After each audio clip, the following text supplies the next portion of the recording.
Hello and welcome back to my channel. If you are new here, my name is Shay and this is Creepy Critiques, and this is where we do critiques on horror movies, horror media, and theme parks because I live in Central Florida and I feel like it would be a crime not to.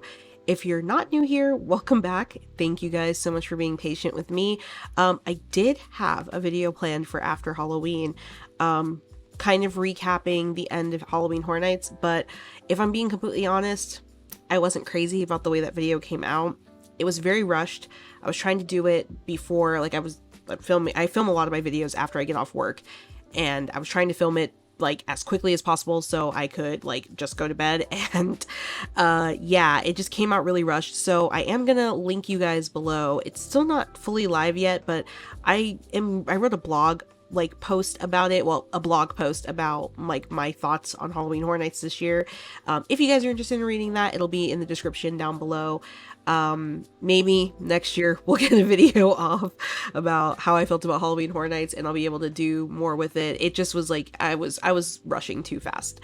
And I was going to record something to have for last week, or last week to have for this week, but it was my mom's birthday, so I was out of town for a couple of days, and when I got back, it's just been kind of like chaotic getting like prepped for Thanksgiving and everything. So I decided to sit down. This was the next planned video, so I decided to sit down and start recording it. This is going to be a little bit of a different video because if you've seen my movie reviews, you know that usually they are pretty messy, and this one's probably going to be equally as messy, I'm not going to lie to you.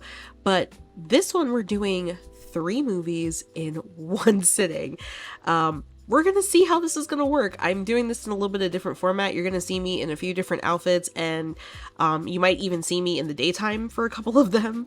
Yeah, but I decided I wanted to talk about this series because oddly enough, this is probably my favorite horror series to come out in like recent years, and I finally got to watch the last movie a couple of weeks ago, and I have opinions about all 3 of these movies, but I've been wanting to talk about these movies for a long time, and that is what is known as Ty West's X Trilogy.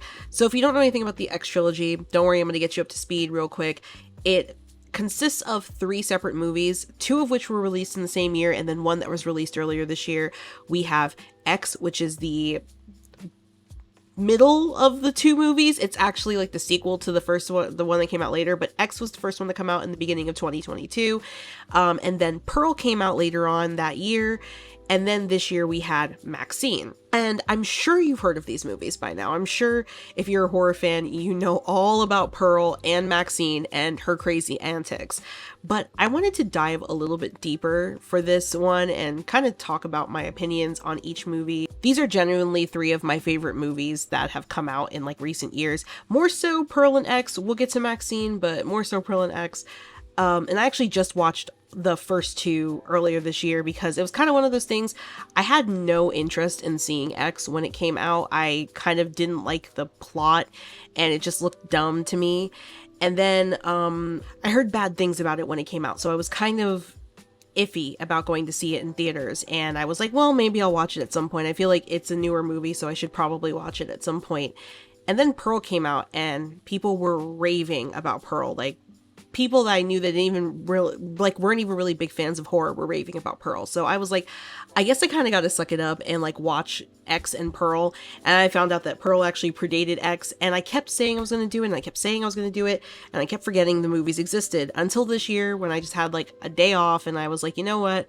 I'm going to watch Pearl and X, and I did, and I don't regret it. So, and then like I said, MaXXXine has been recently uploaded to Max, so if you have that, check it out there.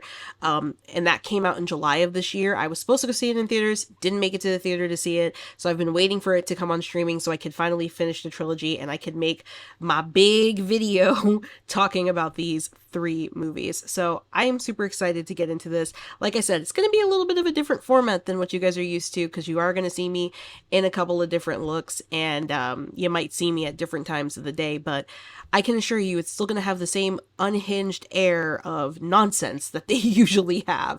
So without further ado, let's get into our first movie, Pearl, and I hope you are comfortable. Sit back, relax, grab a snack, I don't know, put on some ambient lighting. By the way, I got Christmas lights up. I also have curtains now. We're not, as my roommate would say, we're not living in squalor. I have curtains now. But yeah, I implore you to get comfortable because this is going to be a long and bumpy ride. But I hope that you guys will enjoy this creepy critique. Come on, I'm sorry. It's time to go. No, I'm a star! Come on. Please, I'm a All right, pay no attention to my appearance. I swear to you, I have not been crying. As I was doing my makeup, I got mascara in my eye, and it started to burn, and my eye started to water and run. And you know what? We're talking about Pearl, so I figured it was fitting. Actually, I got mascara on my dress. Not my new dress I just got and washed. But anyways, we're gonna talk about Pearl. Despite my absolutely unhinged appearance right now, I wanted to start this video off talking about Pearl. I decided I was going to do these videos in chronological order. However, I'm not filming them in chronological order. I actually filmed my X section first, and now I'm filming the Pearl section, and then I'll do MaXXXine, which is kind of in the order that they came out, but I prefer to put them in chronological order. So this one's going to be first. This is the first thing you're going to get to see. Jump scare, I know. But yeah, we're going to talk about the movie Pearl first, since we're talking about the X trilogy. And I have to say, I am gonna probably wax poetic about how much I love this movie because, oh my god, I love this movie. I don't think it should be any surprise to anyone who knows me that I love this movie as much as I do. But yeah, and I got the top hat too, by the way. This I did not buy for this video. I've had it for years. That's why it's got white spray paint on it. I used it for a ghost costume many years ago. Sorry, just wanted to talk about my outfit a little bit. I got this dress, saw it on Facebook. It's not, I got it off Amazon, but I saw it on Facebook because, I got like a thing that said like, if you want quick, easy Halloween costume ideas, here's some like cheap and easy. This dress was not cheap. I don't know what they think cheap is, but I could wear this to cons next year if I can get this mascara stain out of it. I swear it's mascara. It's not, food or anything. I didn't eat with this dress on. But yeah, if I can get this mascara stain out of it, I can totally wear this dress next year for a con. Anyways, let's get into the conversation that we're gonna have about Pearl. So, Pearl is technically the first movie in the X series, but it is the second movie that came out. It came out on September 16th in 2022, and currently it is available to watch on Netflix. Before it was on Paramount Plus, but now it's on Netflix, so have at it. This one was also directed by Ty West. They're all directed by Ty West. To be fair, this is his trilogy. And the most notable cast member of this one is Mia Goth. She's kind of really the only well-known cast member, I would say, in this one. And she is reprising her role as Pearl, because spoiler alert, she plays Pearl in X as well. There's going to be plenty of spoilers in this video. Why are you watching this if you haven't seen these two movies? At the very least, if you haven't seen these two movies. So much like I talked about with the X1, which you haven't seen yet, this one does have a little bit of a ratio, but not as big of a ratio in like the critical reception. So this one has a 7 out of 10 on IMDb and a 93% on Rotten Tomatoes. And then I looked on Google, and Google had 85%, which I think X had like 58%. Like it was heavily ratioed. X was heavily ratioed. And this movie, I remember when it came out, was generally better received than X was. Like I said, when X came, I'm saying, like I said, like you guys have seen it. You haven't seen my review on X yet. But when X came out, a lot of people were like really negative towards it. And I remember that was a defining factor for me why I didn't go see it.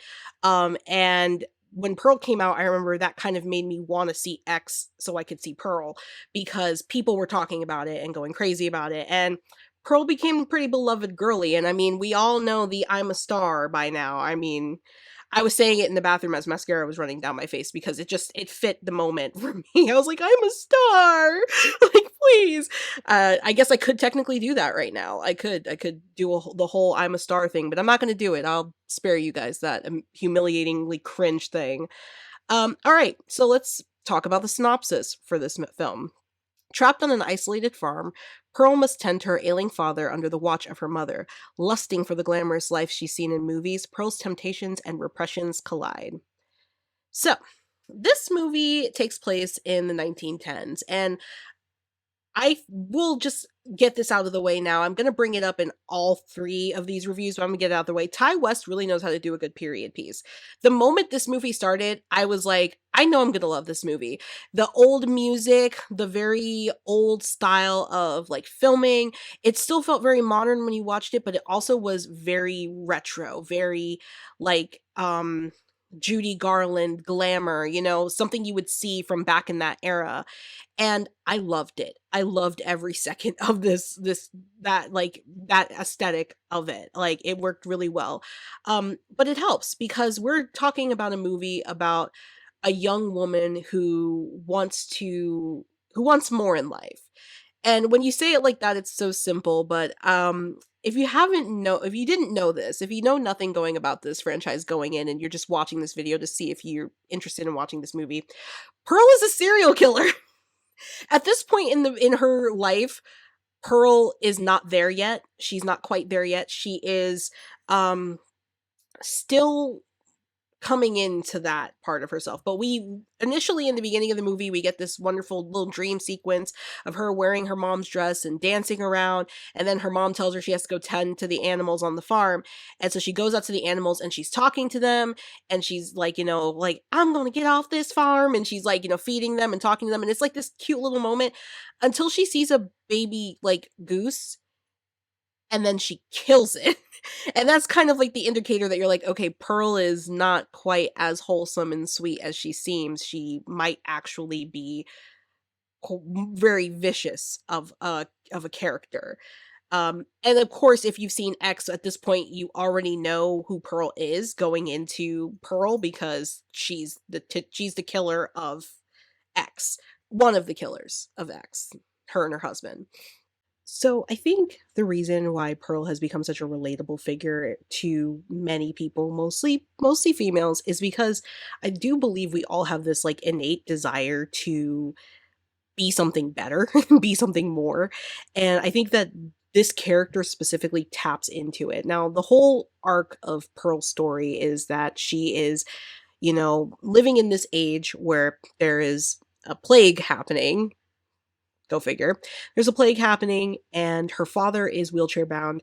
Her mother is, this trying to take care of everything on the farm and wants Pearl's help. Pearl is also dealing with the fact that her husband is off fighting World War One, and she's also kind of like, I don't know if I really even wanted to be married in the first place. Like, I had dreams, I had plans, I have things I want to do for myself.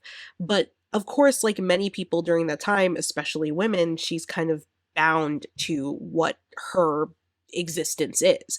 There is no future for her. Her life is on the farm. So the whole movie sort of deals with this feeling of wanting more and this feeling of like breaking free. It's almost like a Little Mermaid-esque in some ways, like minus the murders, of course, but where she just wants to get away from all of the restrictions that she has. But unfortunately, Pearl's version of getting away from those restrictions is murder. So do with that what you will, because I mean, we're all going to do with that what we will, obviously. So basically, in my opinion, Pearl is kind of like an icon for the ages. She is somebody that is incredibly relatable, but also really creepy to watch. Her motivations are very skewered as a like foreboding figure, but at the same time, you kind of understand the desperation and the relationship with her mother, where her mother kind of sees her as like, I guess the best way to describe how her mother sees her is like she's a servant. She's a servant because her mother is kind of one of those people that's like, well, I had to give up everything that I wanted in my life to be a subservient wife, a subservient mom, and take care of this farm that I have with my husband. So why shouldn't my child have to give that up? And it's also that her mother does recognize the homicidal tendencies in her daughter. She does see like those homicidal tendencies, and there could be a theory that you could argue that maybe her mother giving her busy work was a way to try to quell that rage. I don't know. That's if you want to make the mother into a like loving and likable character. To me personally, the mother is just, I can't say the word on YouTube, but she's harmful. That's the best way I can put it. She's just harmful to her daughter. Not that Pearl isn't a saint. She's not innocent. This isn't me trying to romanticize Pearl. I want you guys to understand that, because while I like Pearl as a concept and as a character, her actions are incredibly abhorrent, and like they're not things that people should do. But there's no denying that her mother is incredibly harmful towards her, and that it's really difficult as an audience member. At least for me, it was really difficult as an audience member for me to completely sympathize with her mother. I do feel for her mom in the sense of she probably felt the same way as Pearl did, that she wanted more, she dreamt of more, she dreamt of like a future and like this grandiose lifestyle. Um but never got that, you know? She instead has to take care of this her husband, who is, you know, in completely, you know, I don't really know what the best way is to describe him, but he's, you know, disabled and he needs the extra help. And she has to take care of this farm. On top of that, she has a daughter who she can sense the evil in her. So she's given up a lot. Basically, she's given up a ton of stuff just to move forward in her life. Um, and that for me is like, I don't know, I do kind of feel bad for the mom in that respect, but at the same time, I'm like, dude, like, you could've just been, like, a tiny bit nicer to your daughter. Like, maybe you could have loved her out of the homicidal tendencies. I don't know. We obviously don't know enough about Pearl's early family life before this point. We don't know if maybe she tried that and it didn't work. Maybe those tendencies were always in Pearl and you just can't love that away. I don't know. Nature versus nurture. This is a bigger argument, like a bigger discussion than this video is trying to get into right now. So we've talked a little bit about the family dynamic. We've talked about Pearl's motivations, but I really want to talk about and highlight Mia Goth. Now, Mia Goth has been in a lot of things for a long, long time. First time I was ever introduced to Mia Goth was actually the movie A Cure for Wellness. I don't know if you guys have ever heard of that movie or seen that movie. Weird side tangent, I arrived about 15 minutes late to that movie when I saw it in theaters, and when I got there, I had no idea what was going on. Me and the person I was with, we were watching this going, "What the hell is this movie?" It's still one of the weirdest movies I've ever seen, and I've always wanted to revisit it to see if it really is as weird as I thought it was. But Mia Goth is in that one, and that was my first introduction to her, and I didn't know that until, like, I didn't know that until probably 2022, but she's been around. She's been in a lot of other things as well. She's in this really good movie that I watched this year with my friend called Marrowbone. I don't know if you guys have ever heard of that one. It's more of a psychological thriller if you're looking for something that's a little bit like a little bit like a ghost story. It was good. That one was really good. It's got Charlie Heaton in it from Stranger Things. Pretty good movie, and Anya Taylor-Joy. So 3 heavy hitters in like one movie, in my opinion. But Mia Goth, I think when she was an X, that definitely opened people's eyes to her, like, talents and her, like, her passion and, like, how good she can be.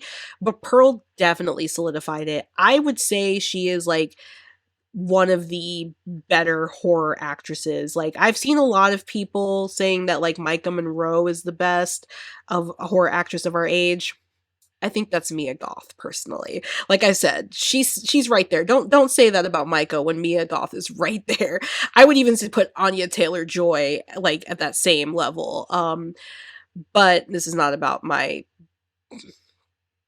feelings towards Micah Monroe's acting, but I definitely like, you know, I really feel like Mia Goth just shined beyond belief in this role. She was just so crazed, but also really, like,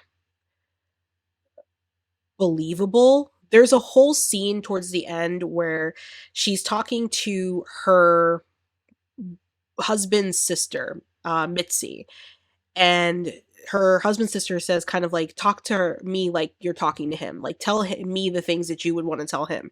And she does this whole monologue, um, that is just, it's so good. Like, I was blown away by the monologue, and it was crazy because I actually got a little emotional during the monologue. Like I got a little choked up because I could relate to certain parts of it. Obviously not the parts where she starts talking about being harmful towards people and towards animals.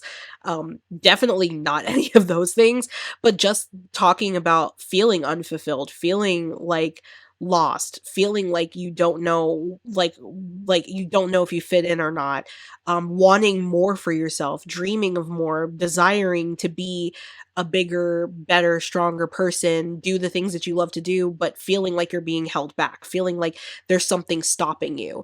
And I think like there's a lot of people who've called this a femcel movie, and I do, maybe next year we'll see. Maybe next year I'll make a video about incel versus femcel movies without getting too political, because it's a little bit hard to do with incel movies. But if you've never heard of femcel movies, I'll give you a quick little like footnote. So there's a genre of movie that the internet has dubbed incel movies. These are movies like Fight Club, Pulp Fiction.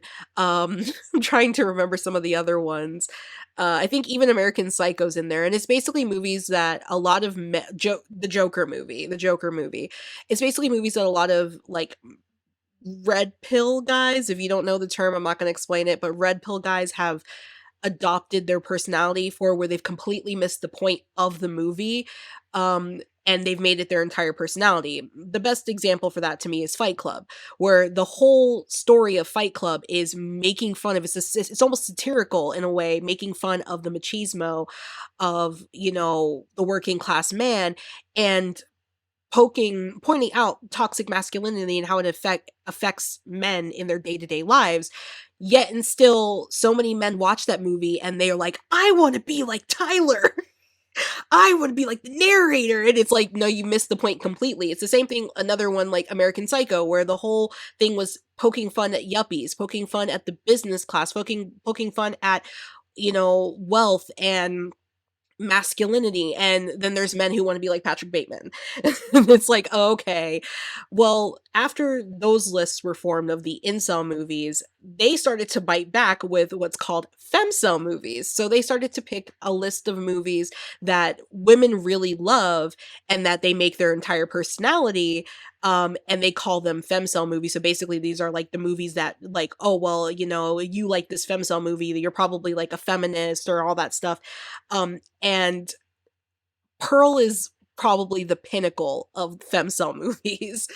And like I said, I might do a video about this in the future because it's a topic that fascinates me, just for the fact that I think that, just a little teaser, if I do this video, I think that men who dubbed these movies femcel movies are missing the point of why we call those incel movies, because the women who like these movies understand the characters and the stories, and that's why they like them, that's why they relate to them, because there's a lot of like that feminine rage and feminine disdain, versus men who watch these movies that are kind of making fun of them and making fun of the things that they think are macho, and then they're like, yeah, that's what I want. It's kind of, you know, like it's just like media literacy. It's like the women who make Pearl their entire personality, they understand Pearl. I don't make Pearl my entire personality. I don't make Pearl my entire personality, but I understand, like I relate to Pearl in certain respects. I think any human being, in my opinion, can relate to Pearl if you've ever been in that position where you feel like you're not living the life you're meant to live. And like, is this all there is? That kind of feeling of like, I give up. This is all that there is. Like, you know, or even the feeling of like, you know, I want to be more. I refuse to accept being anything less than what I am. Like, I don't understand why men think that that's true, like purely a female thing, because I have friends, male friends, who have voiced that type of disdain towards me, and I'm like, so how are you going to sit there and say that Pearl isn't relatable? She's just human to me in that instance, where it's like, yeah, you understand the rage that someone would have towards, I have a dream and I'm not achieving that dream. I can't, something is holding me back, whether it's social status, whether it's money, whether it's my gender, whether it's time period, whether it's, you know, the sky is blue. I don't know. There's just so, like, so to me, I feel like Pearl is one of those characters that can be incredibly relatable. And I kind of find it weird that so many guys, especially who like whenever they find out a girl likes this movie, they're like, "Oh yeah, it's a red flag." And it's like it's a red flag because she feels like disdain towards herself, like, or disdain towards her situation, her circumstances, and she wants to make it better. Better. It's interesting. I just find that stuff fascinating. It's not really like, oh, I believe this or I believe that. It's just kind of like it's a movie, and people relate to things. And look, I don't even think it's a bad thing if guys watched Fight Club and misunderstood it. If you watched Fight Club and it made you feel empowered, I mean, as long as your empowerment made you a better human being, great. If you watched, American Psycho and it made you want to get really good business cards, I mean, there's nothing wrong with that. Nothing wrong with it. Or if you watched American Psycho and you wanted to adopt a skincare routine. Skincare routines are wonderful. So I can't say anything about that. But I just think that that's interesting. But Pearl is, in my opinion, from what I've seen online, she's kind of like the mascot for femcel movies because a lot of women really relate to her, and a lot of men really think that it's crazy that women relate to her. And I'm just here to say that I do understand the way she felt as far as not feeling like you're where you are meant to be in life, and that's why that monologue hit so hard when I watched the movie. It really felt like, wow, like I've been there where you just feel like you don't know what to do. You don't want to do these certain things with your life, but you're kind of pushed to do them, or you kind of have no choice but to do them because that's just the way that it is. I think it's also important to talk about how the fact that the whole trajectory of Pearl's story is that she wants to be a star. She gets the opportunity to do it. Her mom tries to stop her. It doesn't work out too well. So her parents are taken from the picture, and she then goes to this guy and, this projector that she's been meeting up with, cheating on her husband with, and then he realizes that she's a few screws loose of, she's a few eggs short of a dozen basically. And then she gets rid of him too because she's just like, I don't want anybody in my way. And then she finally gets this audition. She does her little dancey dance, which my cousin just came home in the middle of me recording this, and she told me that I should do the dance. I don't know the dance, but it is fire. But yeah, she does her little dancey dance, and then all of a sudden she gets told that she can't, um, they're not going to choose her. And then the worst part is they're not even not choosing her because her dance was goofy. Because look, I ain't gonna sit here and say that she ate. She didn't eat with that dance. It was very goofy. She didn't get chosen not because she wasn't talented enough to get chosen. She didn't get chosen because she's not blonde. That is how the world works. But that, like, she didn't get chosen because she wasn't blonde. Like, they didn't care how she danced. They saw she was a brunette, and they probably didn't even look and see that her dancing was goofy. They probably didn't even care. Henceforth, that's where we get the amazing clip of her screaming, "I'm a star," and crying and breaking down. And when she finally gets home and she talks to her husband's sister, she ends up getting rid of her husband's sister too. She kind of accepts her lot in life, that she's never going to get off this farm. And to me, the last scene of the movie is just amazing, going into the credits too, where her husband finally comes home from the war. He's finally back. She keeps thinking, he's never going to come back. He's just gone. He finally comes back. And he walks in and he sees this grotesque display of rotting food and on the table, just rotted, disgusting food on the table. And then Pearl comes in and is like, "You're home," and she's all happy. And then she just smiles for the whole end credits, pretty much. And she smiles, some tears roll down her face. It's really brilliant acting from Mia Goth. It's so good. And it leading into X, I'm going to talk about it more in X. This man came into this awful display, this grotesque display, probably found out that his sister was murdered by his wife, and he stayed with her and helped her be a serial killer because he's also a serial killer in X. So I think that's just crazy that he just was like, all right, I mean, you got to give it up to the man. He's a ride or die for real, like 110% for real. This man is a ride or die. I respect that. I respect that down to my core. So this movie does a lot to establish Pearl's lore. It does a lot to establish her for the second movie. And that's just something that I really love about this movie, is just how good of a backstory it is for this character. And very rarely do I say I don't have bad things to say about a movie, but I really don't. The main thing, and this is something I'm going to bring up more when I talk about MaXXXine later in the review later in the video. The main thing for me is that they don't really explain why Pearl and MaXXXine are the same. Like, they don't really say, and I said this, I did say this in my X review, so you're gonna hear it again. They don't really explain that. And then they also, I feel like we got so much lore about Pearl, but because the next time we see her, she is elderly and she can't really do things, I still feel like we missed out on a lot of like core Pearl stuff that we could have seen. Um, there's not that many, she doesn't catch that many bodies in this movie. We really don't get to see the full extent of her evil, even down to seeing how good Howard is with being evil. We don't get to see any of that. It's completely like left up to interpretation, which I don't mind it being left up to interpretation, but it would have been nice to get a little bit more time with her as a younger person.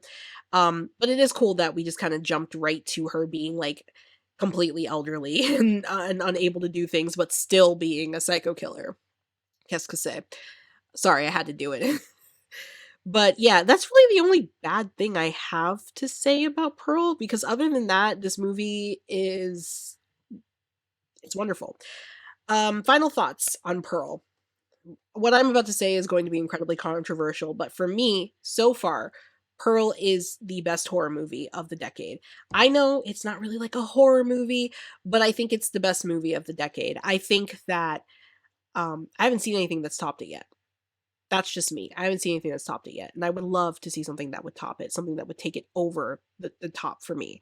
And I think the reason why I love this movie so much is because it's so lore rich, it's so lore heavy, it's really well written, it's beautifully acted, it's beautifully shot, the score is amazing, the gore is really good, the kills are awesome, the character is fascinating, and the ensemble characters really add like to build up this villainous, woman. They build up this villainous woman, and it's not even like I love this movie because oh I love Pearl and I want to be like Pearl, like anything like that.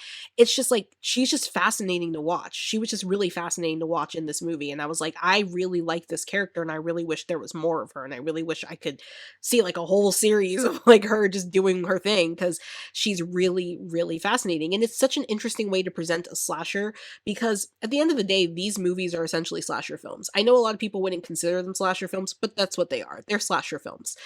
They're just artsy slasher films versus like the regular like guy stalking people in the woods, stab stab, like they're just I really love this movie because it really was just a different take on the slasher genre, and it was awesome to get to know the slasher for me because I watched this movie first before I watched X. It was awesome to get to know the slasher before I actually saw her doing some stuff later on in X. And it was cool to see the time jump from her in like the 1910s being this young, spry woman with these big dreams but murderous intents, jumping to the 1970s where she is this older woman who is now upset that her youth is gone, upset that she doesn't have the same, body and build. She misses dancing, she misses that fleetingness of youth, and now she's surrounded by these characters that represent that, and she resents that, and now she wants to take them out, and her husband's like, "Let's do it, girl." So, I love this movie for that reason because it's just so perfect the way they set these 2 films up with each other, and I'm really happy that this movie exists. Like I said, it's such a good movie, and I've watched it multiple times and I'll probably continue to watch it. I've encouraged other people to watch it. I encourage you, if you haven't seen it and you still want to watch it after hearing all of this, to watch it. Please do, because it's a fantastic movie. Skull rating, I'm going to give it a skull rating that I don't normally give out very easily because I am very very picky, but I am going to give it a 5 out of 5 skulls. This movie, it's a perfect movie to me. There's not much you can do to make me love this movie. Like, it's so well done. It's so well written, well acted. Like I said, it's a fantastic movie. So now you guys have learned a little bit more about Pearl. You guys have learned a little bit more about who she is. Now we're going to take you all the way to the first movie with... I'm nothing like you. You're a kidnapping, murdering sex fiend. I'm a f***ing star. The whole world is gonna know my name. Say it now. I will not accept a life I do not deserve. You know, I have blackout curtains, but I don't think they're doing much of a good job with blacking out the sun. Just ignore this bright, shiny corner that's going on over here. My hand disappears when I put it in there. Ooh. Yeah, so I hope you guys like the Pearl section of this video. Now we're going to move on to probably, I don't know. I go back and forth between whether this one or Pearl is my favorite movie of the trilogy, but probably my favorite of the three because I really like this movie. And I am dressed in my best MaXXXine attire as appropriately as I can be. So now we talked about Pearl. Now we're going to talk about the movie X. So X came out on March 18th, 2022, and as of right now, it is available to watch on Max. It kind of jumps around streaming services. At one point, it was on Paramount Plus if you had like the premium subscription, and now it's on Max, which is good for me because I got rid of my premium subscription of Paramount Plus. So yeah, if you want to go watch this movie, it is available to watch on Max. The director of the movie is Ty West. Well, he's the director of all three, but you should know this. And the cast, we have Mia Goth returning to a dual role in this movie. Jenna Ortega is in this. Brittany Snow and Kid Cudi, just to name a few who are in this. So the interesting thing about this is the critical reception of this film. This film is pretty divided. There's like, it's ratioed pretty hard. Like on IMDb, it has a 6.5 out of 10, but on Rotten Tomatoes, it has a 94%, which I was genuinely shocked about. And I believe on Metacritic, I still have it pulled up, it's 80%. On Google, it's 58%. So it's a pretty split ratio of reviews when it comes to this movie. I think a lot of that has to do with some people may have seen this before Pearl came out, and then people who watched this after Pearl came out probably had a deeper appreciation like I do. And the synopsis for this movie is a group of actors sets out to make an adult film in rural Texas under the noses of their reclusive hosts. But when the elderly couple catches their young guests in the act, the cast finds themselves in a desperate fight for their lives. So, this movie is a direct offshoot of Pearl. So when we talked about in Pearl was that the character of Pearl, she wanted to be famous. She wanted to be a star. She had these big dreams, big girl dreams, wanted to leave her farm and was like ready to yeet herself from this. Well, now we have fast forwarded to the 70s, henceforth my makeup. We fast forwarded to the 70s and we are seeing Pearl as an elderly woman living with her husband who had, her husband Howard, who had come back at the end of the first movie. And she lives on the same farm, same everything. Everything's the same as Pearl, pretty much. Now we have this cast of new characters that are coming in. They're all adult film stars, and they're getting ready to make a grown-up film, if you will, because I can't say the actual word on here. And one of the stars of this film happens to look exactly like Pearl, and her name is MaXXXine. MaXXXine Minx, everybody. We love her. So yeah, MaXXXine Minx is one of the stars, and she is also played by Mia Goth. Pearl in this movie is also played by Mia Goth, but in old lady makeup, just to get you up to speed. So the whole premise of this movie is that this group of, young somethings come to this rural farm to film an adult film, and they end up riling Pearl up. I know the synopsis says that like the guests got mad. That's not, or the host got mad. That's not really what happened.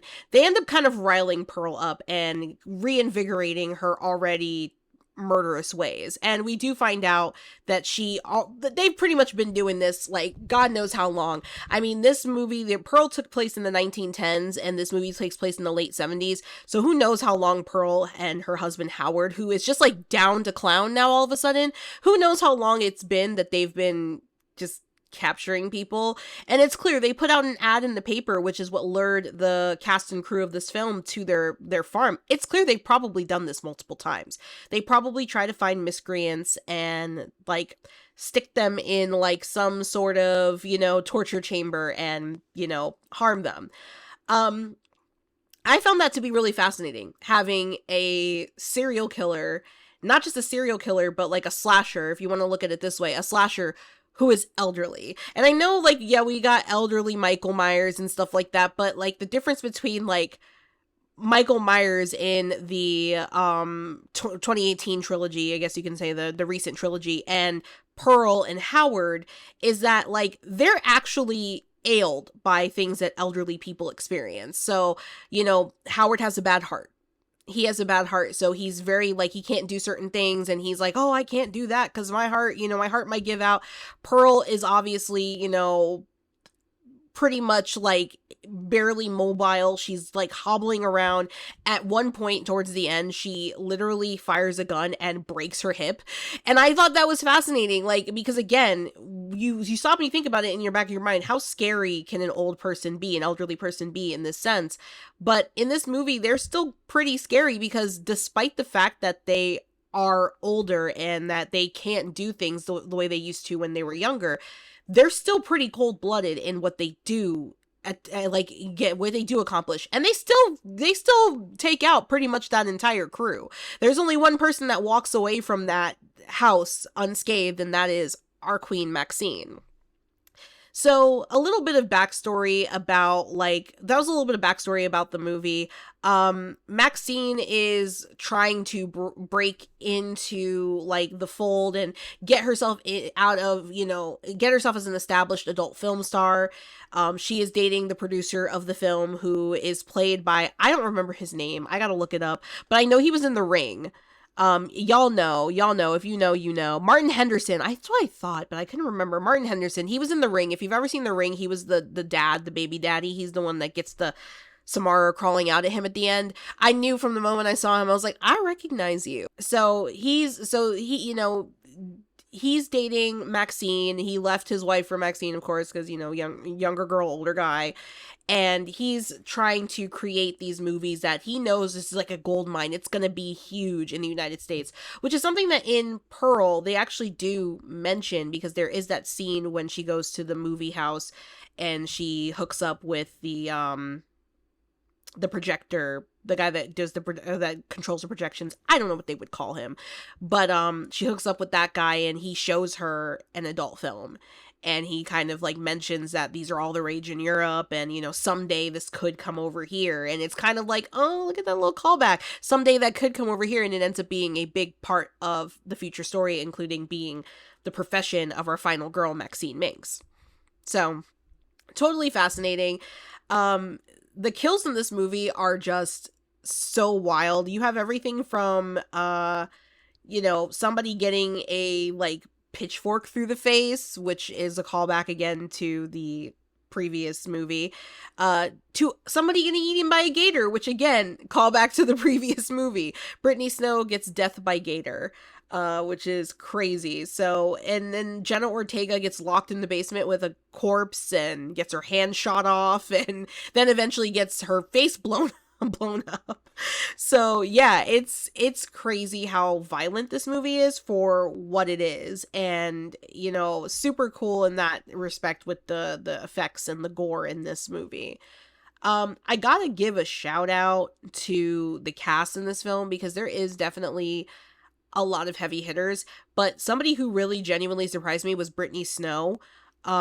She did such a good job in this movie, not even just like being like the blonde bombshell in the adult film and doing all of the things that, you know, that entails with this, but having some form of wisdom that she shares throughout the movie. And like, personally for me, like, this whole series, like, especially these two movies, but this whole series is about the fleetingness of youth. Like, that's, yeah, as I was saying, the series to me is about the fleetingness of youth and the desperation to want to cling to something that feels, you know, feels fulfilling. You know, Pearl's whole entire character arc is that she didn't get to fulfill these dreams that she had. She was cut off at the knees at every turn. Whereas MaXXXine, which we'll find when we get to the MaXXXine section, kind of does the things that Pearl wanted to do. She becomes the star that she wants to become. But at the cost of a lot of people's lives. So for me, this movie was about the fleetingness of youth, and one of the standout moments, which is probably what makes this movie one of my favorites of the two, I like, it makes it hard for me to pick which one I like, Pearl or X better, is the scene when they sing Landslide. Now, oftentimes, I don't like in horror movies when they randomly throw like a singing sequence in. I don't know if you guys have ever heard of this movie on Peacock called They Them. I reviewed it last year with my cousin. And it's basically a movie about a bunch of kids that get sent to a conversion therapy camp. And there's a slasher. It's really bad. I wouldn't recommend it, even with Kevin Bacon. Even Kevin Bacon can't save that, which is crazy because he comes back in the next movie we're about to talk about. But yeah, even Kevin Bacon can't save that movie.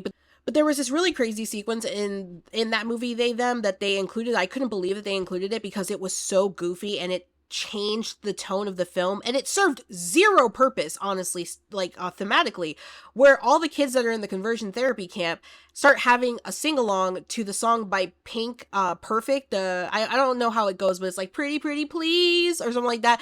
Like, I don't know if you know that song, but it's a Pink song, and they all start singing it and dancing in like, and it took me out of the movie, and it kind of like, I already wasn't liking the movie as it was, but it kind of made me like the movie even less, because I was like, this is so goofy and unserious that you have this heavy plot line of something's wrong with the conversion therapy camp. On top of that, you have a slasher that's like attacking people, and then you have a sing-along moment where everybody just stops and dances and sings and like, la la la, we're so happy, like, yeah, we're perfect, da da da. Like, no, it just didn't work, and it ruined the movie for me completely. And I think, like, I don't have a problem with there being musical moments. I love musicals. I don't have a problem with there being musical moments in horror movies, but it's got to be done right. And in my opinion, the landslide scene, I don't know how people feel about it. The landslide scene in this movie is probably the best usage of like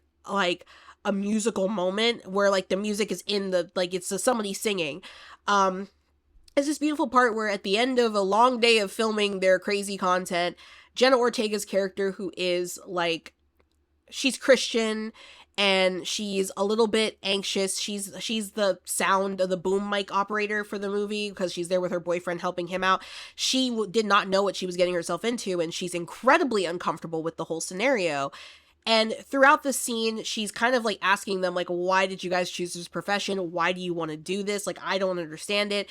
And Brittany Snow just kind of like lays it on her, like, we are the things that the people that we basically represent what people's desires are. People see us and they want to be like us, but they can't for whatever reason, whether it's societal pressure, whether it's their relationship, whatever. We're giving them that escape. And she starts to talk about the fleetingness of youth, and she starts to talk about people being older and not being able to do certain things. Right now we're in the prime of our life. We can do whatever we want and we can have the fun, because one day we're not going to be able to do this. Physically, mentally, we're not going to be able to do this. And after that, the guy breaks out a guitar, and Kid Cudi breaks out a guitar, and she starts singing Landslide by Fleetwood Mac. And it could be something that's seen as very, very cheesy if you really don't pay attention to what the whole arc of this series is, in my opinion, which is the fleetingness of youth. And Landslide is a song about realizing your youth is gone. And I'm not gonna lie, first time I watched this movie, that scene made me cry. It hit a little bit too hard. I actually started crying. And it's the song in and of itself makes me cry. The song makes me very sad. The older I get, the more the song hurts. So this scene definitely hit hard, especially coming off of like talking about like, we do what we do because someday we won't be able to do it. And of course they're talking about adult activities, which I know you're probably thinking in your mind, like, they're talking about they're talking about that, okay? Like, it's not that deep. But to me, I was reading into it with my logical brain more so than just the physical act of intimacy between two people. It's, just being physical, just being able to get up. You think about when you're watching the movie and you see Pearl and Howard, who, in all intensive purposes, don't have the physicality to do much of anything. Like, that aside, intimacy aside, like they do touch on that in the movie. Obviously, if you've seen the movie, you know that they touch on that quite a bit, the two of them. But Pearl was, you come off watching Pearl, where Pearl was vivacious. She was a dancer. She, was she good at it? No. Was she good at dancing and singing? Probably not really. But the thing was, she was vivacious. She was a go-getter. She was crazy. I'm not taking that away from her, and I talked about that in the first section. She was crazy, but she had life in her. And now we're seeing Pearl where she can't even really walk anymore. She's hobbling around, and she's lost most of her hair, and her skin is like sagging, and it's sad. It's just like heartbreaking. So hearing the song Landslide, seeing it coupled with the imagery, seeing Pearl and Howard, seeing the younger people, and realizing that time is fleeting and it catches up to all of us, and someday we all end up in the position where we can't do the things that we love to do anymore. We can't go for a walk outside because walking is hard. We can't, there's a great quote, not to get too crazy here, but there was somebody that mentioned online one day about the fact that being disabled is more of a waiting game than something that, is unlikely. And it's a great quote that I saw that I repeated somewhere. It says, someone said, it's not a matter of if you will become disabled, it's a matter of when, because at some point we all become disabled in one way or another. And that's aging. Your body just changes, your body breaks down, and you lose functions that you didn't think you were going to lose. And it's sad when you stop and you think about it. But it's sad when you really think about it. It's really sad when you think about it. So that scene alone made me love this movie so much. It's really, like, even though this is a slasher series, it's a slasher movie, it's really about, it's really about that. It's about losing your youth, not chasing your dreams, or being unable to achieve your dreams for one reason or another, being thrust into a crazy spotlight, and all of the damage that it costs. So, I mean, this movie is just, that part was just great. I loved that part. I didn't really talk about it too much, but the gore in this movie, love it. In my video I did about Terrifier, I mentioned that I wasn't crazy about the gore effects in there, not that I wasn't crazy about the gore effects in Terrifier, but that I didn't understand why it was so nauseating to people, because of the fact that I felt it looked very fake, and of course for the stuff that they do in that movie, it kind of has to look fake because it's really hard to make that look realistic. This movie, not so much. This movie, the gore is pretty realistic in this movie. I was a little bit shocked when I first saw this movie and how good the gore was. So I love the gore effects in this movie. And the last thing I will mention in this section of the things I love about this movie, or the things I really liked, is Ty West really knows how to make a good period piece. I probably talked about it with Pearl. I'm actually filming this segment before I film my Pearl segment. But I probably will talk about it in my Pearl segment, about how the movie felt like you were watching one of those old movies with Judy Garland, or back in the those movies from back in the day. This felt very much like watching Texas Chainsaw Massacre. It had that gritty 70s feel to it. It felt very much like that, and I loved it. I thought it was really cool. I love the fact that he's able to capture it. He does the same with MaXXXine, where it does borderline on campy almost, because it's the 80s, and 80s is filled with camp. So he really knows how to make a good period piece, and I can respect that from Ty West. He really knows how to make a good period piece. Now on to some things that could be different. I don't really have a lot about this movie because I really love these two movies. I don't really have a lot about this movie. But the first thing is the content. I'm not one of those people that thinks that they shouldn't show physical intimacy in films. I know that that's a joke amongst people on the internet that Gen Z doesn't like sexual scenes in movies. But I'm not one of those people that thinks that. I think if it serves its purpose to the plot, then I can kind of sit with it and accept it. There's a lot of movies where it's just unnecessary. This would be one that it is necessary because of the synopsis, but my goodness, some of the scenes went on for a little bit longer than I would have liked, especially when you're making a movie about people making that type of movie. I don't think you need to show it for that long. Some of it went on for a little bit too long, in my opinion, and I was just waiting for them to be done with it. Like, please and thanks. So I'm kind of like, you know, again, I'm not saying that it shouldn't have been included, because obviously this is part of the story. It's a fundamental part of the story. I just wish that they would have shortened some of the scenes a little bit, and, you know, it gets a little uncomfortable. I mean, my whole thing is with those types of scenes is that, again, they have to serve a purpose. It can't just be like an action movie in the middle of an action movie and we're like, yeah, we're gonna just do it, you know? Like, I would say a great example of a movie where a scene like that serves zero purpose: Halloween 3 Season of the Witch. Why did we have to see these two characters that, like, just met getting it on? Like, why did we have to see that? There was no reason. They could have cut that out and the movie would have been completely unchanged. Fight me.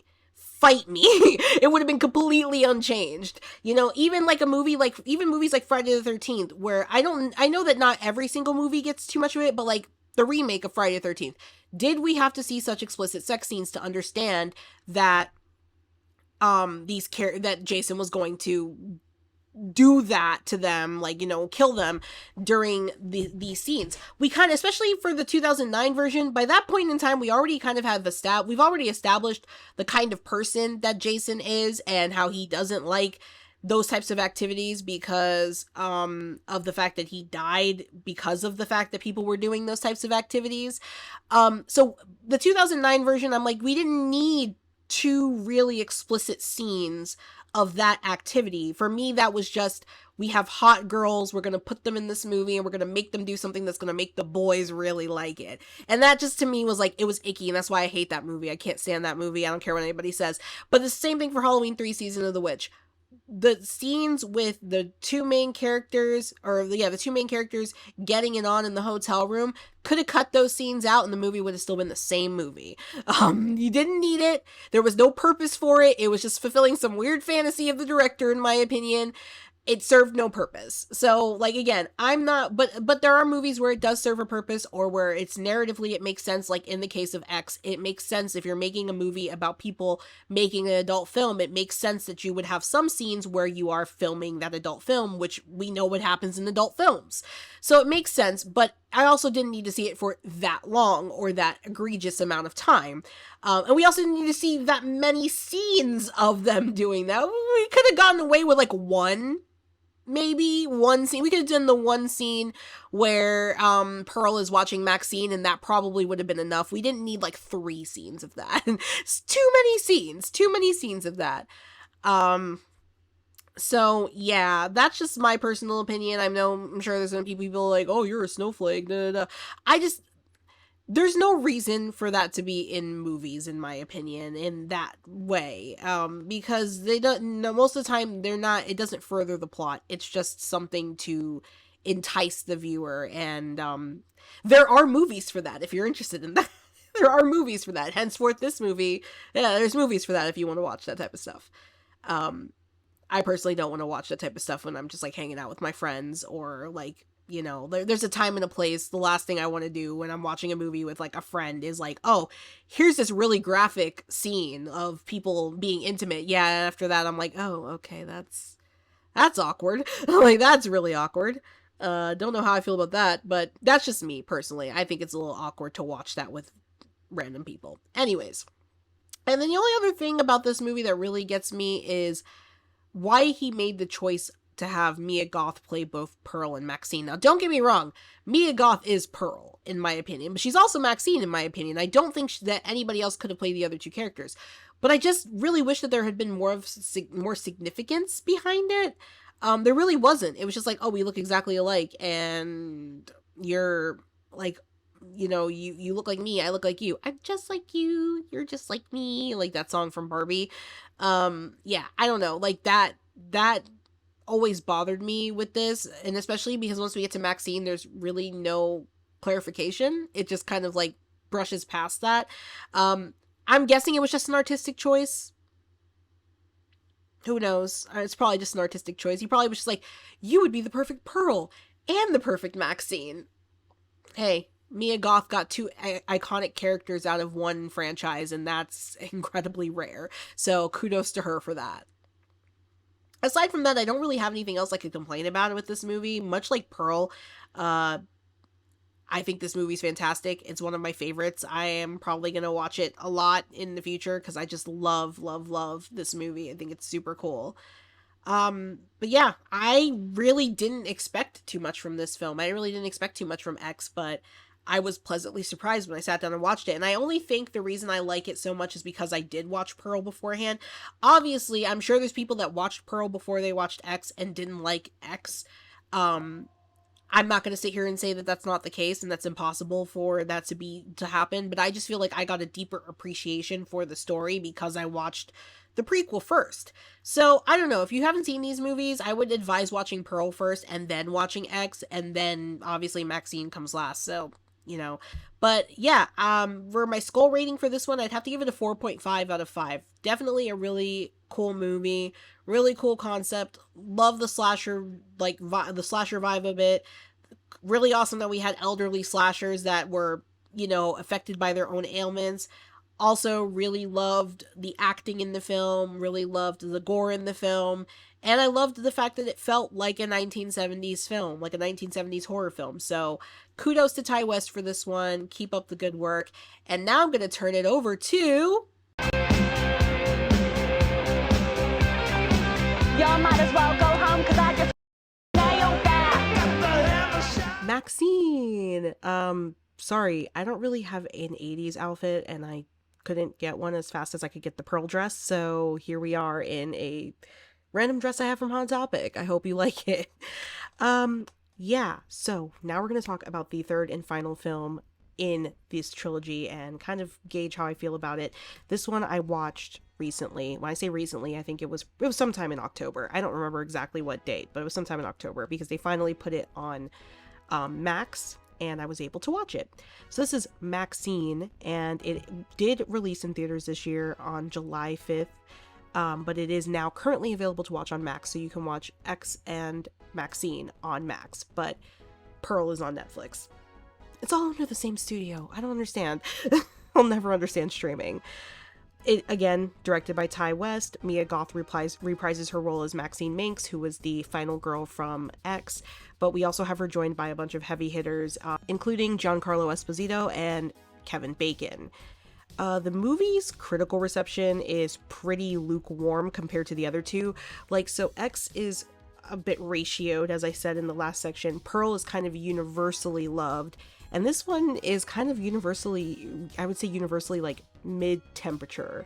So it has a 6.3 out of 10 on IMDb and a 72% on Rotten Tomatoes, which is quite the dip from the other two movies on Rotten Tomatoes. So here's a synopsis.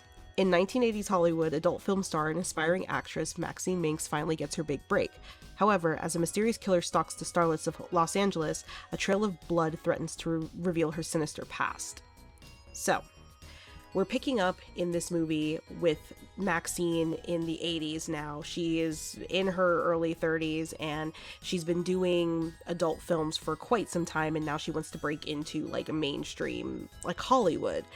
Yeah, and she, of course, nails her first audition in the beginning of the movie, but as you can tell, the events of X did leave a permanent, like, mental scar on her. She is paranoid. She is a lot more aggressive than she's ever been, which you could also argue maybe that comes with doing what she does for a living. You know, doing these types of films, she has to be a little bit more aggressive. But yeah, she's very, like, different compared to where we met her in X. In X, she was kind of like the doe-eyed, like, you know, I want to be a star kind of girl. But in this one, she is a little bit rougher around the edges, which I kind of like about her in this one. She is definitely a force to be reckoned with. There's a couple of scenes in this movie where I was like, ooh, she's a little vicious, which is like a nice juxtaposition between Maxine and Pearl, whereas Pearl was just kind of out there. She was kind of dangerous. Maxine is a little bit more, she's dangerous, but she's definitely dangerous in the ways to protect herself. The whole movie centers around the fact that somebody knows what happened in Texas in the 1970s. Somebody knows about the massacre that took place there, and somebody knows that MaXXXine is the sole survivor. And now that MaXXXine has gotten this role in this horror movie, they're threatening to like dismantle all of that. And that's kind of the plot of the movie, the overarching plot of the film. So some things to hit on here. The first thing is that it's important to note that this movie really likes to call back to, it takes place in the 80s, and it really likes to call back to the fact that the Night Stalker is very present in this time period. Not in this time period, but in this story. If you don't know who the Night Stalker is, he is a very infamous serial killer who did some really, really awful things to people in the 80s in California. And his name is Richard Ramirez. So yeah, his name is Richard Ramirez, and he is pretty much, a very, very infamous serial killer. And this movie likes to mention him quite a bit and mention that he is present. He is a very big presence within this film. We'll get to it. We'll get to my feelings towards that later. So in case you're panicking now that I mentioned that there is an actual real life serial killer that is mentioned in this movie, no, the movie is not going to glamorize what somebody's actually done in real life to horrible, like the horrible crimes that he's committed. The movie's not going to glamorize this. This isn't written by Ryan Murphy. I mean, Sam Levinson is involved, so that could explain why these movies are the way they are sometimes, but it's not written by Ryan Murphy, so you don't have to worry about all of that. But it is used as a cover-up to what's actually going on in the film, because the serial killer that we are faced with in the film is kind of hiding his crimes within the Night Stalker's crimes. Which I don't think, take the realism out of it. I don't think that's a bad idea for a movie to have two serial killers kind of working tangentially and hiding their crimes within crimes. If you know anything about serial killers in real life, that has happened multiple times where two killers have had similar MOs and similar victims, and one person might get blamed for one specific victim and the other person might get blamed for the other, and they had nothing to do with it because similar MO. So I don't think that's a bad idea, but I think that it was a little bit weird to choose somebody that actually was real during this time period. But we'll get to it. So something that I didn't mention when I was doing my X review is that we actually, throughout the movie, in certain points, hear a sermon going on from a televangelist. We hear it at one point on the radio, and then we see it multiple times on TV in Pearl and Howard's house. It's what they were watching before they started their killing spree. At the end of X, we get the reveal that the televangelist is actually MaXXXine's father. So this movie, we open with a scene from a home video of MaXXXine saying a prayer and then saying what becomes the infamous line, "I will not accept a life that I do not deserve," which is something that her father always said that she has now adopted and kind of applied it to her career. And sorry, my cat keeps distracting me because I keep seeing something move over here and I'm like, what the heck is that over there? But it's just the void.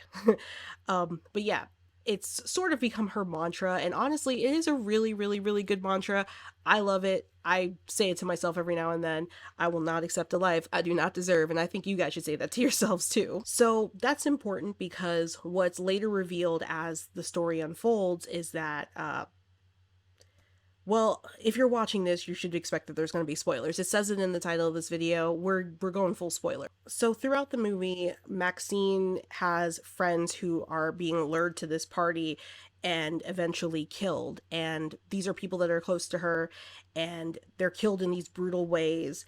What's later revealed, however, is that the person who's doing all these killers isn't the Night Stalker, as many people were led to believe, aside from the police officers who were investigating this crime. But it's actually her father and his army of religious cultists who are trying to essentially free MaXXXine from this world of sin and bring her back to the fold. And yeah, it doesn't work out too well. MaXXXine gets her revenge. But he does hire Kevin Bacon as a private investigator to kind of watch everything that MaXXXine does. And the whole thing is that she's supposed to come to this party where she will find out the truth about her past and everything, and find out about what her dad's been up to. So that's like the general gist of the plot. I'm not going to go too deep into it because obviously it's pretty basic. It's pretty easy to follow. So some good things that I like. Again, I can't state it enough. I've said it in the X review. I've said it in the Pearl review. Ty West knows how to make a good period piece. This definitely felt very 80s, campy, schlocky, very much like a movie you would find at the bargain bin. That's like, no one's ever heard of it, but it's like an 80s like movie, and probably ends up becoming one of your favorite movies because it's just so weird and off kilter. It definitely has that vibe. It is very weird and very off kilter. Another thing I will say about this movie is that it does give us a lot more insight to who MaXXXine is as a character, because, you know, like most slasher movies, we didn't really get to know our final girl in X. She just kind of was thrown into this role of being a final girl during this film after she was part of the chosen few that were going to be massacred by Pearl and Howard. So it's kind of nice that we got, with Pearl, we got the slasher's backstory, and with MaXXXine, we got a mix of the backstory and the future of the final girl. So it's kind of cool. It's very rare that you get that in one series done by one person. Usually it's like, oh, we're going to do an origin story of like Leatherface, but then we're also years later, we're going to do like the backstory, like what happened after this girl encountered Leatherface. Obviously Pearl's not in this one. Pearl died in the last movie. She got ran over by MaXXXine. So I'm just saying she's not in this one. So her father is like the main antagonist. Again, great performance from Mia Goth. I think everybody did a good performance. I do think Kevin Bacon was a little bit hokey, but not, I mean, for me, it didn't bother me too much. It didn't take me out of the movie too much, but he definitely like has a hokey sort of like very campy 80s slime ball character, which, I mean, that's what they were going for. They nailed it with him. They definitely knocked that one out of the park. And again, great usage of gore effects, in my opinion, in this movie. I think the gore in these movies are really well done. This was another one. There is one particular scene, I'm not going to talk about it because it's really an NSFW. But if you're a man, that's all I gotta say, is if you're a man, I would look away when she gets encountered by some guy in the alleyway, because even I cringed at how good that was, like how good it looked for the gore, but also, ow. So what could be different? Because this, I will say this right off the bat, this one was not my favorite. However, let's start with the first thing. I'm going to start with the fact that I feel like the father wasn't a good enough antagonist. I don't know what it is about him. I think it's because he's such a cartoonish villain that I didn't like how like on the nose it was. He's this televangelist who lost his daughter to the world of adult filmmaking in Hollywood, and I think in this year with everything that we've like that has been exposed about Hollywood, I think maybe this was a little bit too simplistic of the father trying to save his daughter from the sins of Hollywood, and especially with him being like this over the top religious figure. It also doesn't help that we really didn't know much about him. Like, he's so inconsequential to the plot of X until the very last minute of the movie when we see that he's her father. So I feel like throwing a quick little scene in the beginning where like we see her as a kid and he's kind of like telling her what to say and telling her what to do, I feel like that's kind of not like enough for me. Not saying obviously we got a whole movie with Pearl, but even if I feel like even if I didn't watch Pearl first, I would have found Pearl a more believable antagonist, because you could kind of understand the plight of old age, you know, of being like sort of a stranger in your own body, where maybe you don't feel like you're there yet. You don't feel like, oh, your body has all these limitations, but your brain is kind of like, well, I still want to do this, and I still want to do that, I still want to dance, I still want to do this, but you can't do it anymore. So I kind of understand Pearl's plight, and I can understand why there's this rage and jealousy towards these younger characters who are able to do all the things that she wasn't able to do, that she's not able to do. Even MaXXXine, who looks exactly like her, who has the potential to someday be a star, which she does achieve. The father, however, wanting to rescue his daughter from the sins of Hollywood comes off as being cartoonish, and especially in a time period in a year, like I said, where so much has been revealed. Honestly, it's not stuff that we didn't even know, but so much has been revealed about Hollywood. We had the Quiet on Set doc, we have the stuff going on with like the Diddy cases. So much has been revealed that making like this father who's like super hyper religious that just wants to save his daughter from like the craziness of Hollywood, but he's doing it in this way where he's become a serial killer to try to do it. I don't know. It was it was too weird for me, and like it's kind of, maybe it's trying to fit the B movie aesthetic that this movie has, but for me it just was like it wasn't believable enough, and it would have been better if maybe it was like I don't know, I obviously I'm not a screenwriter, okay, but it maybe would have been better if it was somebody else, maybe Pearl and Howard had a kid that we didn't know about, and the kid came back and found out that, you know, their grand, you know, or a grandkid, even maybe they didn't have a kid but they had a grandkid that found out about the fact that their grandparents were massacred, didn't know that their grandparents were serial killers, but it runs in the bloodline, you know, and then found out, oh, Maxine Minx is a part of this. I'm gonna stalk her and I'm gonna take out people in her life until I get to her. That might have been a little bit better than, oh, it's her dad trying to save her from Hollywood. And I think the reason why it bothers me is not because of the religious aspect of it, or like even like obviously, like I don't have a problem with the fact that they made him like a hyper religious caricature. It's that I feel like if you're making a movie where the character's goal and main driving factor has been that she's always wanted to be this famous actress, and now she's finally getting the chance to do that, and then all of a sudden you have her father who's this religious zealot who's trying to save her from the sins of Hollywood and bring her back to the cult that they're in, essentially. It just doesn't translate well for me in this day and age, because I feel like no matter where she goes, she's kind of encountering that evil. You're in that evil with you're in that evil in Hollywood, the Hollywood evil where people take advantage of you and hurt you, which they kind of touch on, but it almost seems like it's glossed over. And I would have maybe even liked to see a little bit of exploitation of her, not like actually see her exploited, but like her feeling like she's a little exploited. I mean, she had this director who was kind of a hard ass to her, but like that was pretty much it. Like it would have been even better if like she walked on the set and the director was like, no, sorry, we're not, like, I'm not having you work today, like get off the set, you know, when she showed up late in the movie, after she went to go identify the bodies of her friends. It would have been great if that was the thing where the director just kicked her off the set, like you're done, you're not, like, we're not working, and she had to beg for her role. Like something like that would have been a little bit more palatable to kind of go like, okay, I think I understand the father's motivations, because honestly, Hollywood seemed like a wonderful place for Maxine. It seemed like a very warm and accepting place. So it's kind of like, okay, well, I mean, we know because we've seen the wool being pulled off of our eyes for Hollywood for many decades now. We know how bad it is, and we can almost understand why her father, who believes in this, in God and all this stuff, wants to save her from that. But honestly, it seems like she's having a pretty good time there, so like, why don't you just let her stay? She seems perfectly fine.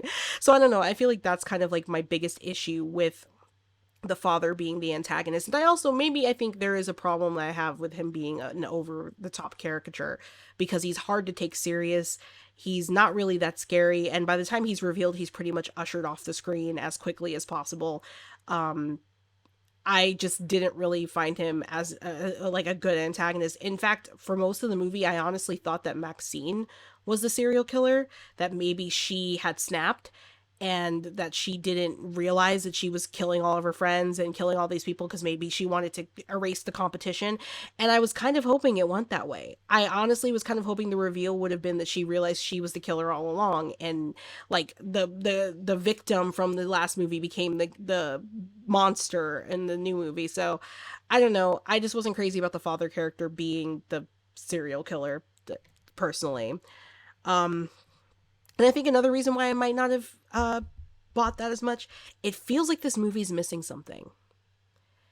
I don't know if there's stuff that was left on the cutting room floor. I don't know if there was scenes that they cut out. I don't know if maybe they wrote stuff and they just didn't film it, but it seems like there's something like seriously missing in this movie. And I don't know, I can't put my finger on it. Obviously, I don't think I'm the right person to do that.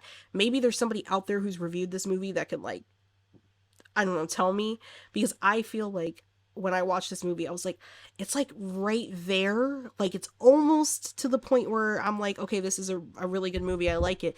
But there's something missing. There's just something that's not quite adding up for me. So I think that's another reason why it's difficult for me to buy um, the father as a character, but also just to get into this movie is that it just feels like it feels like the story's not cohesive enough. Like the way Pearl and X felt cohesive and like linear and everything like led up to this, this big spectacle at the end. This movie felt like it was just like a bunch of mishmash stuff and then spectacle and then that was it. And then it just ends, and the way it ends is so weird.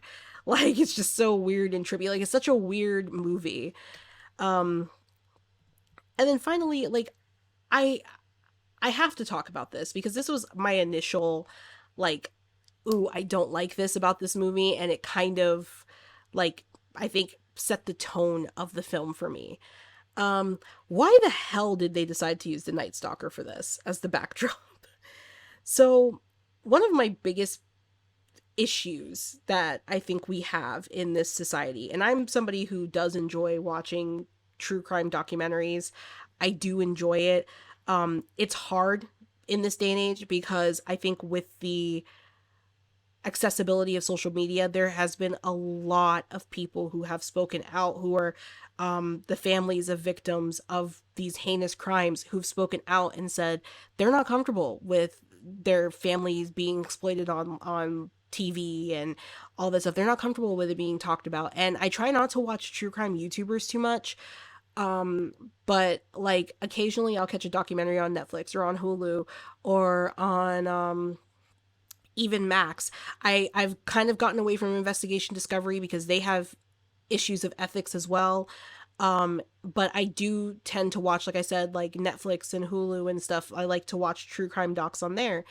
And it is hard because you have to remember that as much as you're taking in this stuff and it's I don't consider it entertainment. I consider it more educational. I consider it more like wanting to learn more about certain things to understand why people do the things that they do. So it's more educational than anything. But even in that, it's like I'm always afraid to open TikTok and see like some video of like someone being like, yeah, my they made a true crime movie out of my, my dad's death or something, and it's just like it makes you feel so sick. Like it really does, because then you're like, oh, that's an actual person that's actually I think the best example of that is it's not like a crime documentary, but there's a documentary about this cult called Love Is One, and that documentary actually did traumatize me. I don't get scared easily, but something about watching a woman die slowly, real woman that actually died, just really messed me up. Like I was messed up for a couple of days after that documentary.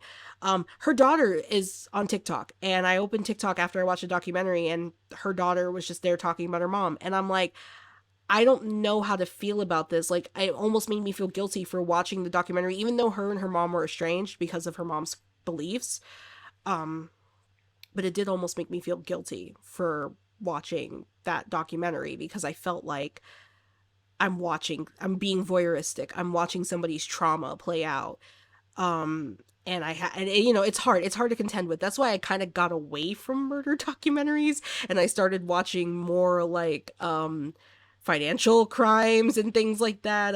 Even a little bit more cult stuff that doesn't involve murder, because I find that to be more fascinating, especially because a lot of the times it is the victims actually telling their stories. And I appreciate that more so because I'd rather sit there and listen to somebody tell their story of their experience than listen to like random people talk about like this murder that happened and like the family wasn't even like informed that they were going to be making a documentary about it. So I do enjoy true crime content. However, there's a fine line between being educational and being unethical. I understand why they wanted to use the Night Stalker as the backdrop for the crimes that happened in this time period. The Night Stalker was one of the biggest serial killers, if not the biggest serial killer, and probably most well known serial killer from the 80s. And the Night Stalker, in and of himself, is terrifying.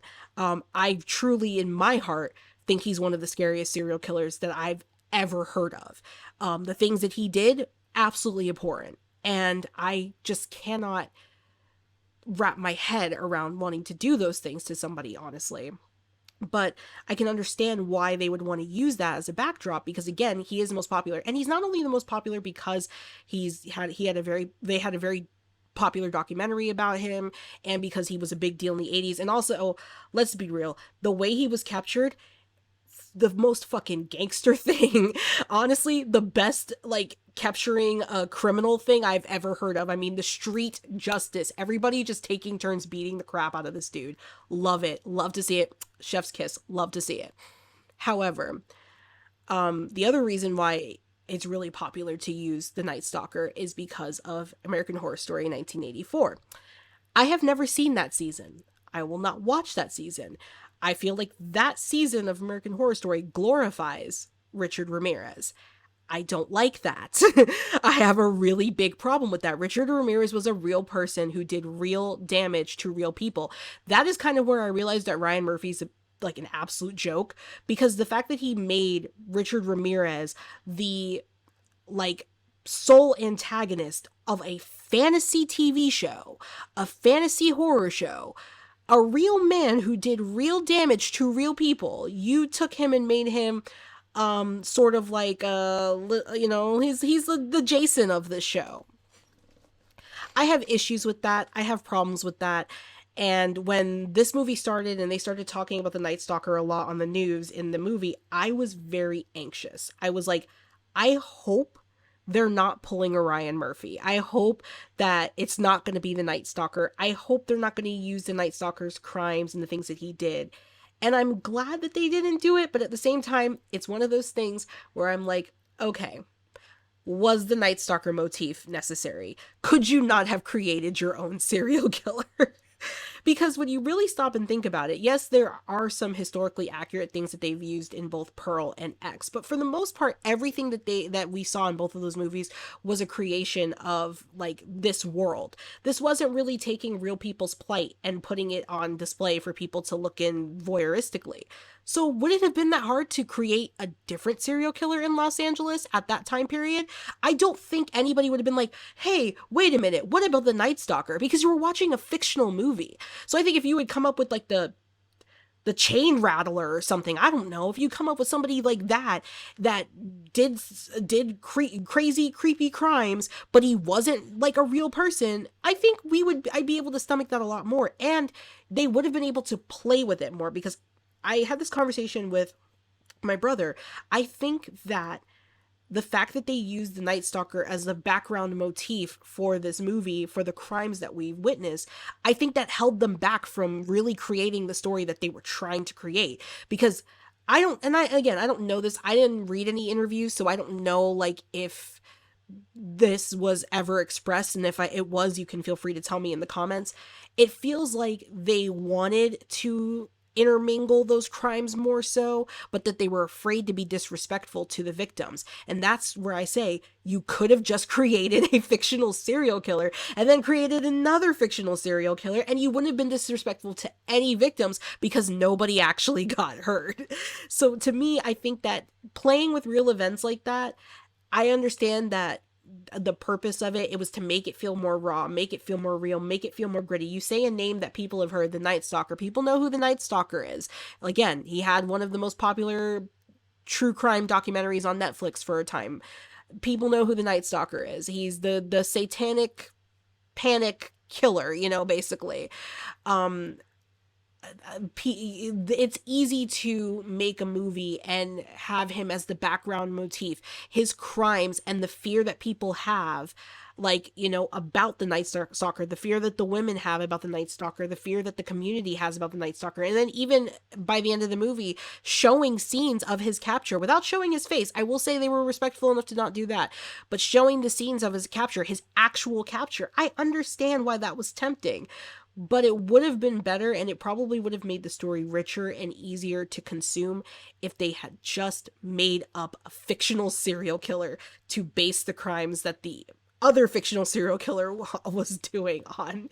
I just feel like they dropped the ball on this one because, again, and like I said, I don't know if that was the real reason. I'm not saying it was, but for me, it felt like, in my opinion, that was what was holding them back from really going balls to the wall with the story being like the killers and stuff like that. Like there's this one serial killer that's on the loose that's doing these heinous crimes, and then there's another serial killer that's copying those crimes, but just enough that the people with the training, the detectives, can look at it and go, that's not that guy, that's not the chain rattler, that's somebody else.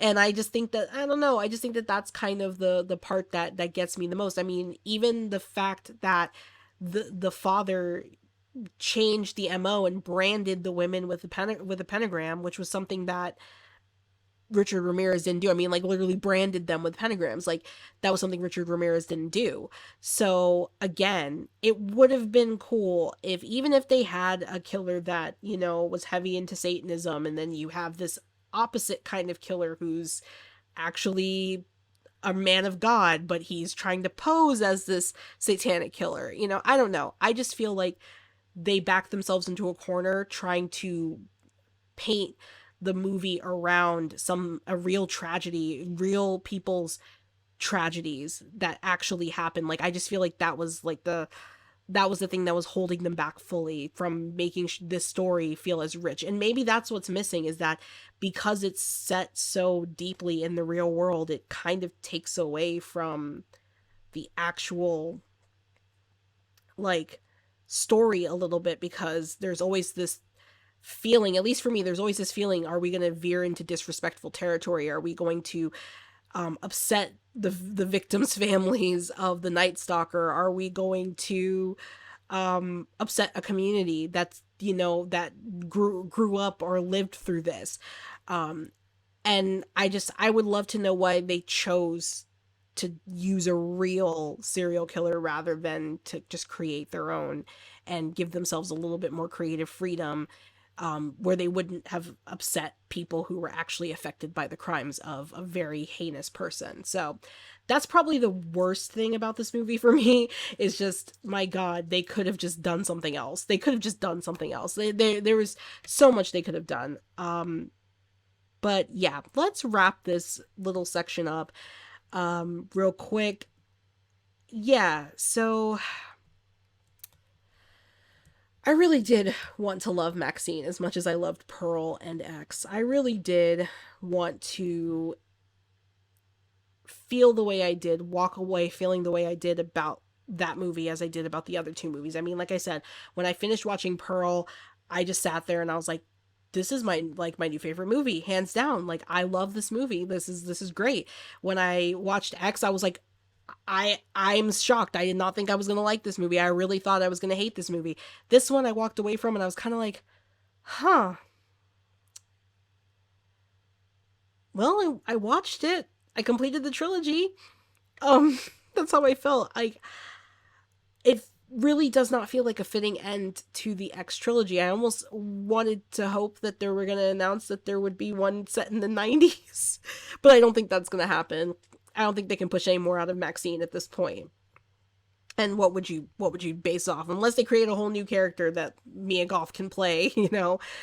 But I just didn't feel like it was, like, I just know, it just didn't feel like a fitting end. It felt like it was missing something, maybe a heart. I think, like, those other two movies had a lot of heart, and this movie just felt very soulless and very kind of empty. So maybe that's what was missing. I don't know.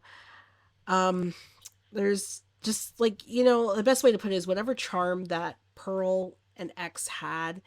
MaXXXine just kind of wadded it up and threw it out the window. There's just no charm really to this movie. Like, I feel like if I were to ever, like, I will definitely be watching Pearl and X again in the future, obviously. I feel like I probably won't watch MaXXXine again unless I'm watching it with someone who's never seen it just to complete the trilogy. I probably won't ever watch MaXXXine again. Like, it's not a fitting end for me. It just has no charm, nothing interesting to me.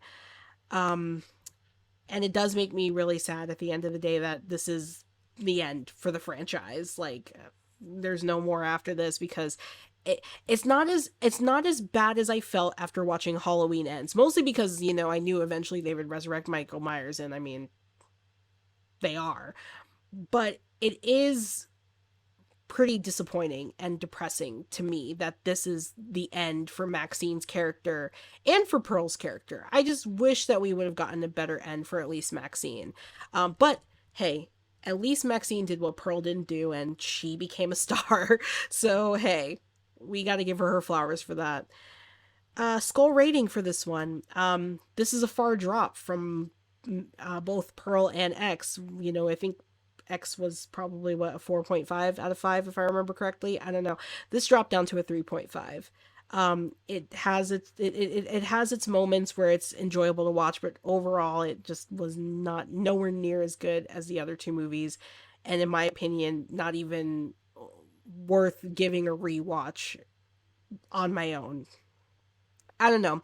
Maybe over time I'll watch it another time and I'll find something I like about it. There's some movies that have moved up on my list because of that, you know.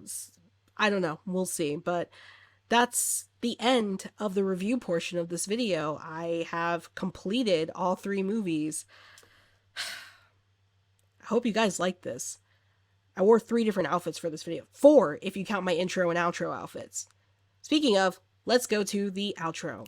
And there you have it, folks. Thank you so much for joining me on what is probably a long journey. If you've made it this far, you're seeing me from the past. This is Shay from the past here. So I don't know how long this video is. I apologize if it ended up being really, really long, but thank you so much anyways for joining me and continuing to join me on these crazy journeys. I'm hoping that I will have some more content out before the end of the year. You know, obviously we've got some new movies coming out next year. We've got some TV shows to look forward to. The end of an era with one specific TV show. If you know, you know, but we're getting ready for that. I'm ready to talk about that. I'm excited about it. Yeah, don't forget to like the video, subscribe, comment, anything to let me know that you enjoyed what you just watched, no matter how unhinged and long it was. And let me know what you think about these 3 movies in the comments. Did you like them? Did you not like them? Which one was your favorite? Which one did you hate the most? Or like, are you just like, no, this is the stupidest trilogy I've ever seen in my entire life? It's totally cool. We love different opinions here. Yeah, so again, thank you so much for joining me this week, and I will see you all next time with another creepy critique.